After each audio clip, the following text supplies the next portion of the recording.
Bismillahirrahmanirrahim. وَلْتَكُنْ مِنْكُمْ أُمَّةٌ يَدْعُونَ إِلَى الْخَيْرِ وَيَأْمُرُونَ بِالْمَعْرُوفِ وَيَنْهَوْنَ عَنِ الْمُنْكَرِ. Assalamualaikum warahmatullahi wabarakatuh. Alhamdulillah wassalatu wassalamu rasulullah mabad. Allah berfirman, wajahidu bi amwalikum wa anfusikum. Berjuanglah kalian, berjihadlah kalian melalui hartamu dan dirimu. Hampir semua ayat-ayat berjuangan dan pengorbanan itu dimulai dengan bi amwalikum, harta kalian, harta kalian. Saya mengajak secara praktis dan kami sudah buktikan. Rp1.000 itu bisa luar biasa dahsyat. Bisa beli mobil, bisa buat kuburan, ya, bisa membangun masjid. Uang 1.000. Mari kita satukan uang 1.000 kita. Nanti kami jemput. Di rekening ini insya Allah bisa kita buat. Di rekening ini insya Allah kita buat sebuah kekuatan umat dengan Rp1.000. Rp1.000 dahsyat. Alhamdulillah, kita bersyukur pada Allah telah mengambil bagian terpenting untuk mengisi setiap napas-napas hidup kita. Salah satu yang paling pokok adalah selalu diperbaharui, diupdate ilmu kita. Karena tidak akan mungkin cara kita beribadah kepada Allah akan benar kalau tidak didahului dengan ilmu. Ilmu itu alatnya kita beribadah kepada Allah Subhanahu wa taala. Salah ilmu kita, tentu salah ibadah kita.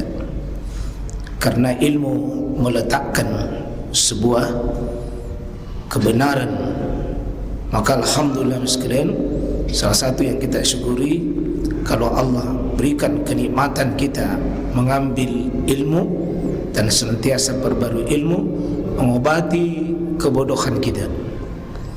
Dan juga ilmu sekaligus memberikan semangat kita untuk beramal, bukan cuma mengetahui saja. Kalau sekedar mengetahui Islam itu namanya as-thaqafah saja, wawasan saja. Ya, itu dibutuhkan dalam sebagian pemahaman kita, dibutuhkan as-thaqafah, pemahaman terhadap apa yang kita mengamalkan.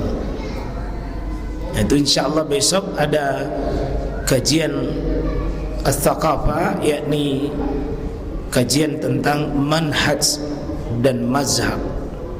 Ya, ini butuh kita supaya tidak bingung kita beribadah, tidak bingung kita beragama. Butuh pemahaman tentang manhaj dan mazhab. Kemudian yang terakhir saya sampaikan di muqaddimah ini, para ikhwah sekalian, sehebat apapun kita belajar, tapi kalau tidak dimulai pelajaran kita itu dengan iman, maka ilmu kita itu akan lumpuh, tidak bisa berbuat apa-apa.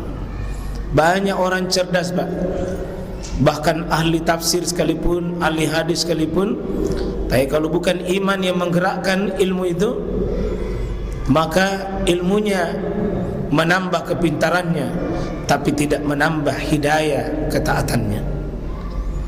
Banyak orang semakin pintar, tapi semakin kurang nilai-nilai semangat juangnya, semangat cintanya kepada Islam, sehingga jadilah ilmu itu kumpulan teori yang dihafal di kepalanya. Kita belajar, Pak, bagaimana dulu sahabat dan bagaimana dulu tabi'in belajar. Ya, mereka belajar mengatakan nahnu nu'allimul iman qabla nahnu nu'allimul Quran. Kami mengokohkan iman dalam diri kami sebelum kami belajar tentang Al-Quran. Di ilmu iman itu ilmu yang menggerakkan. Imannya masuk sehingga mereka cas dengan dikokohkan dengan Al-Quran. Nanti muncullah nanti penguatan keimanan berupa akidah kita. Lihat bagaimana seperti sahabat sekalian, seperti Khalid bin Walid dalam berilmu mereka. Tidak terlalu banyak mungkin ilmunya Khalid bin Walid, tapi dia mengatakan ketika dia ingin memimpin pasukan yang taruhannya nyawa, kematian, beliau mengatakan, wahai pasukan musuh, wahai musuh Islam, dia surati di sana pemimpinnya, kami akan datang menyerang Anda. Kami cinta mati sebagaimana kalian cinta hidup. Nah, ini luar biasa Pak, kalau sudah ada prinsip hidup. Kami cinta mati sebagaimana kalian itu cinta hidup. Kalau orang-orang kafir cinta hidup, maka orang-orang beriman ya sekalian cinta mati. Artinya tidak takut pada sebuah kematian. Kalau mati saja dia sudah tidak sungkam dan tidak tersegan, maka tentu perkara-perkara lain itu kecil sekali. Ya, kalau seperti Bilal bin Rabah, bagaimana itu keimanannya menyala, dikuliti pun masih tersenyum. Bagaimana seperti sahabat ya Mus'ab bin Umair, diboikot, dimusuhi, dibenci pun tetap bisa tersenyum, disiksa sekalipun. Nah, ini kita mau jemaah sekalian, bukan cuma duduk di majelis ilmu lalu kita tahu, kita paham, tapi tidak memberikan semangat pengorbanan dalam agama kita.